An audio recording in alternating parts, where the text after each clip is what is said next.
company, always on the run, a destiny, oh, it's the rising sun.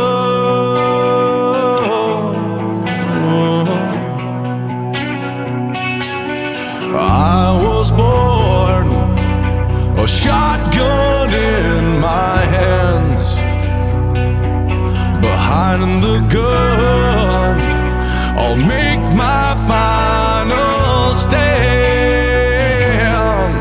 Yeah, and that's why they call me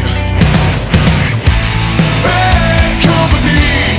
I can't deny bad company till the day I die. Until the day I die.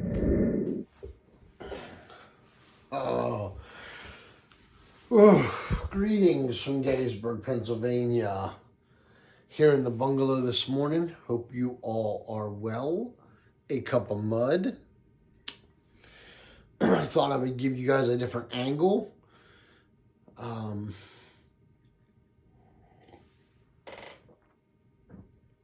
Show you a couple things first. My red line flag that Mrs. Christy bought me for Father's Day. She bought it for me, and it was from her and Macy. And she passed a feller on the street. She was working a shift to help a client out, and she's normally in the office. Obviously, she is a director, but she just wanted to help this person out, so she decided to be the healthcare for the night shift. And on her way home, she passed this fella along the road, and he was selling these, and they're made from wood, and he literally burns the dark lines, leaves the light line, and then paints a piece of red for the red line and blue for the blue line, green for the military. And the stars are actually little pieces of wood that are cut out on a globe forge, I think they're called. And it's just beautiful. It really is. And about 2 months ago, we were fortunate enough to get invited into a old phone company building, and we got to roam the building, which was really cool. So, me in my wheelchair, I'm going from room to room to see what I can see, and to see all the stuff that they left behind was insane. And everywhere I looked, I saw those. They're the old fire extinguisher signs.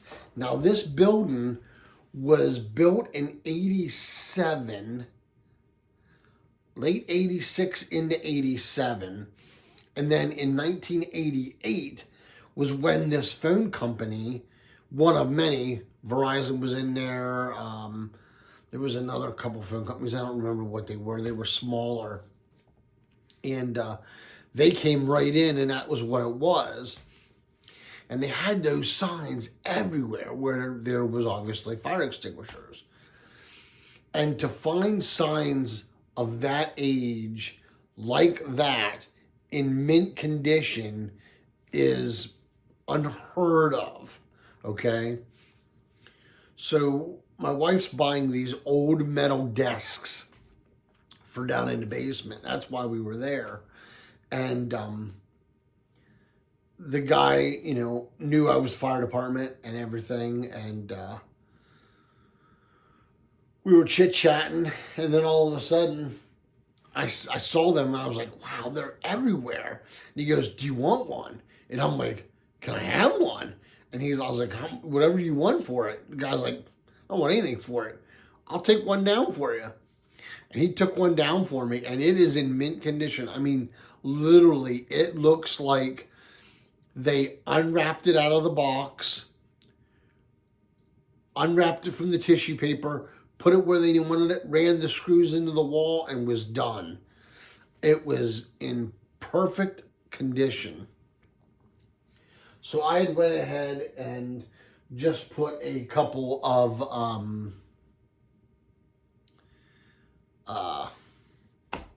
command strips on the back of it, because when we pulled it off the wall, I don't think the paint was even dry on the walls, because a lot of the paint and stuff from the wall that it was on came off with it.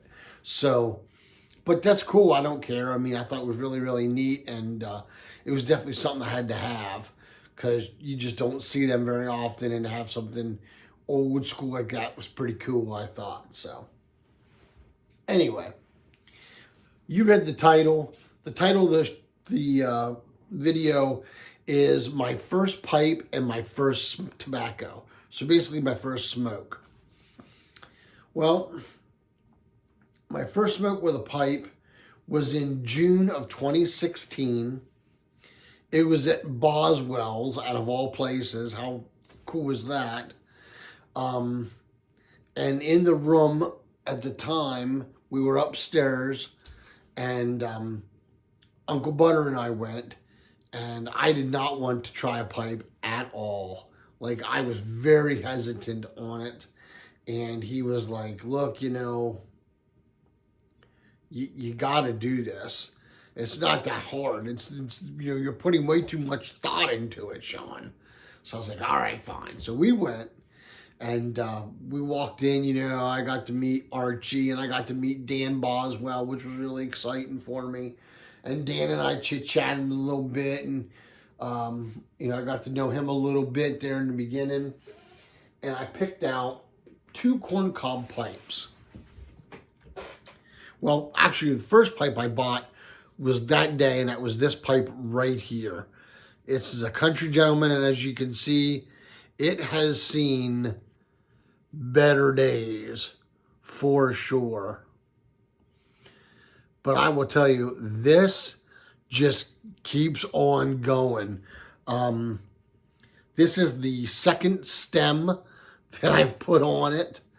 And it just keeps going. So I smoke it now and then. I don't smoke it very often because of the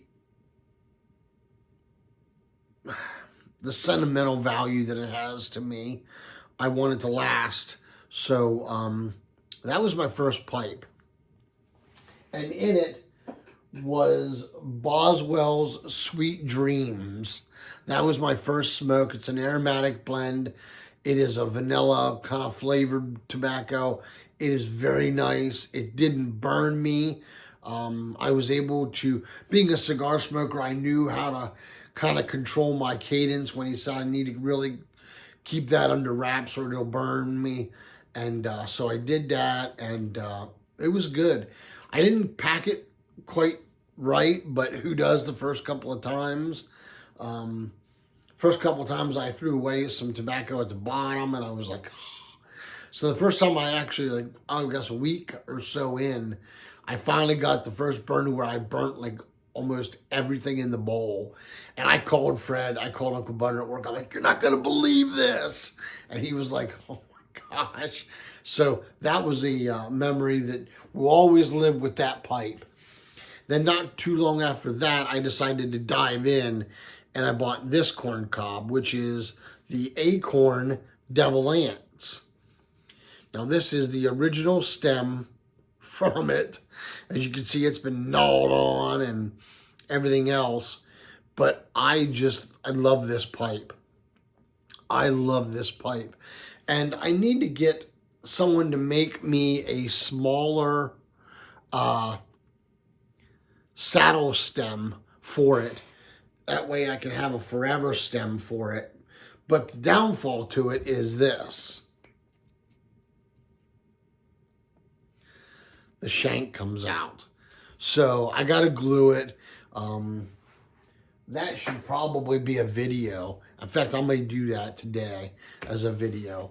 So that is my first pipe, and my first smoke was at Boswell's with the Missouri Meerschaum Country Gentleman.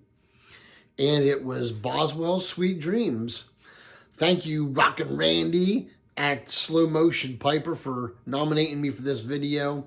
Now I get to nominate 3 people, and those 3 people are going to be Curmudeon Piper, Mudge, I love you, brother. Boca to Boynton, I got you, Charlie. And third, I think I'm going to make it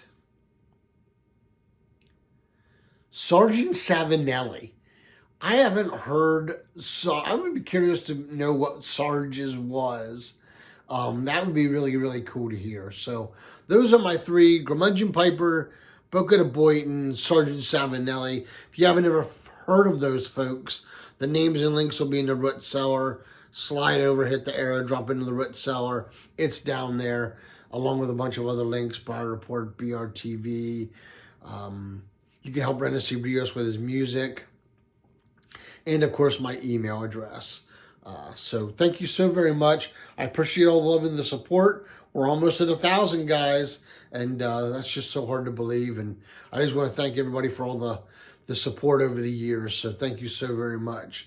So until we get together and pack a pipe or smoke that great cigar, let all that you do be done in love. Y'all take care and God bless.